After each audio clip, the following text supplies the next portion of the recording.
안녕하세요. 요즘 햇사과가 많이 나오는 계절인데요. 그래서 오늘은 애플파이를 해보려고 해요.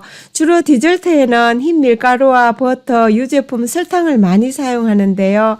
오늘 애플파이는 그런 것을 전혀 사용하지 않고 쉽고도 맛있으면서 건강식 조리법으로 해보려고 해요.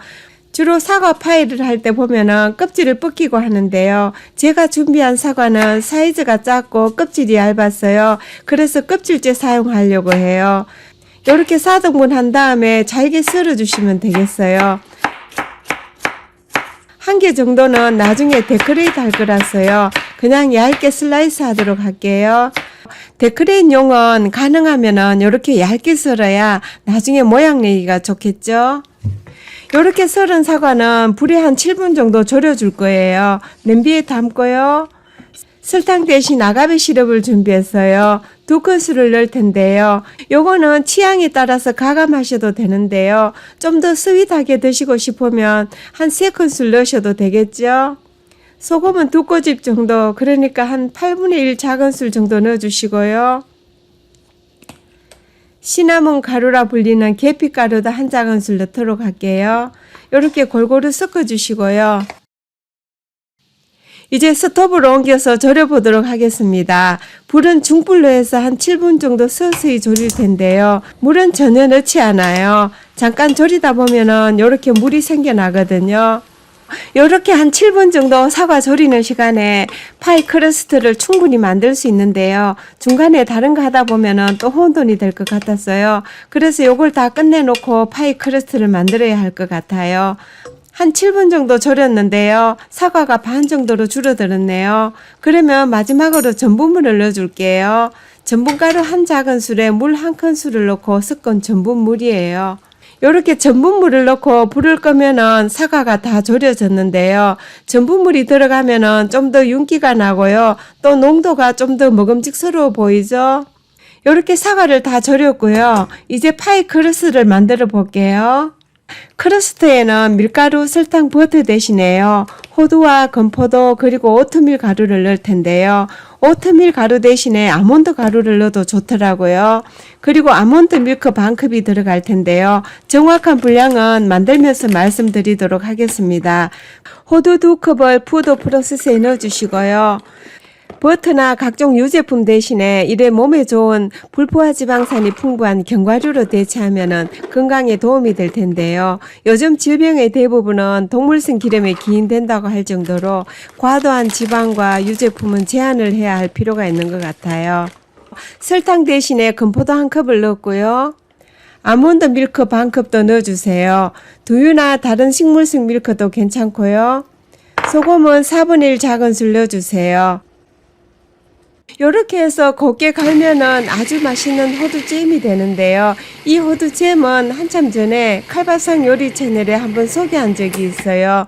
이 호두잼을 이용해서 크러스트를 만들 건데요.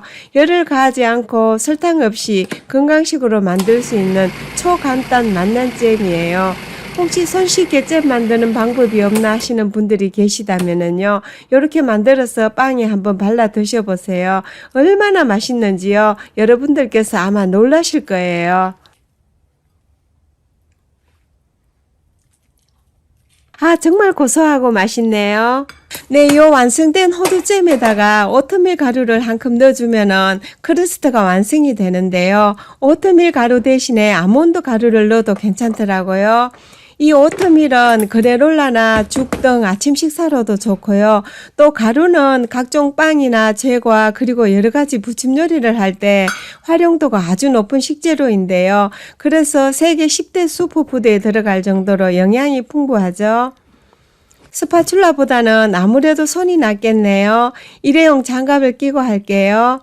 주로 이런 크러스트에는 밀가루나 버터, 설탕, 유제품이 주 재료인데요. 이렇게 호두나 오트밀, 건포도를 이용해서 만들면 훨씬 건강식 크러스트가 되겠지요. 맛도 정말 괜찮거든요. 9인치 정도 되는 파이팬인데요. 팬에 미리 약간의 올리브유를 발라 놓았어요. 크러스트 반죽을 이렇게 넣고는 골고루 펴면서 모양을 만들어주면 되는데요. 장갑에 약간의 기름을 바르고 모양을 잡으면 훨씬 쉽겠죠. 네, 모양이 어느 정도 나왔는데요. 주로 이런 파이는 크러스트를 한번 구운 다음에 졸인 사과를 얹어서 굽는데요. 오늘은 그런 번거로움 없이 바로 한 번에 구워내려고 해요. 사과 졸인 것을 담아주시고요. 골고루 2분 되게 펴주면 되겠죠? 이렇게 골고루 편 다음에 바로 구우셔도 되는데요. 사과 슬라이스 해놓은 걸로 꽃 모양을 한번 만들어 볼까 해요. 슬라이스한 사과로 이렇게 꽃 모양을 만들면서 살짝 꽂아주면 되는데요. 이렇게 하는 거는 어느 채식 요리방에서 사진으로 얼핏 본 것을 활용한 건데요. 특별한 날 이렇게 데코레이트해서 구우면은 훨씬 식탁이 분위기가 날 것 같아요. 저는요, 이런 요리를 하면서 요리도 하나의 예술이 아닌가 할 때가 있어요. 조각과 그림도 아름다지만요, 이런 음식도 때로는 순간이긴 하지만은 하나의 창작 작품이 되는 것 같아요. 우리가 무엇을 하든지 즐겁게 하는 것은 행복한 삶을 영위하는 데 필수라는 생각이 들어요.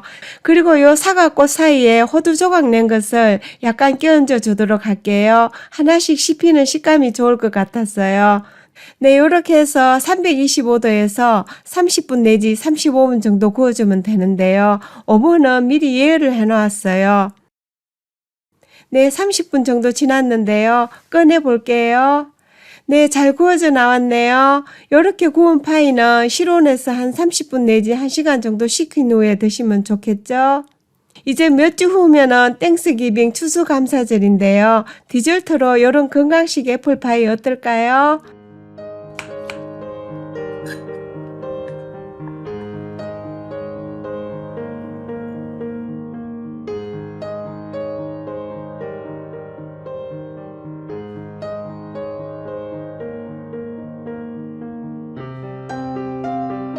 달콤한 사과 맛이랑 계피 향이 기분을 좋게 해주네요.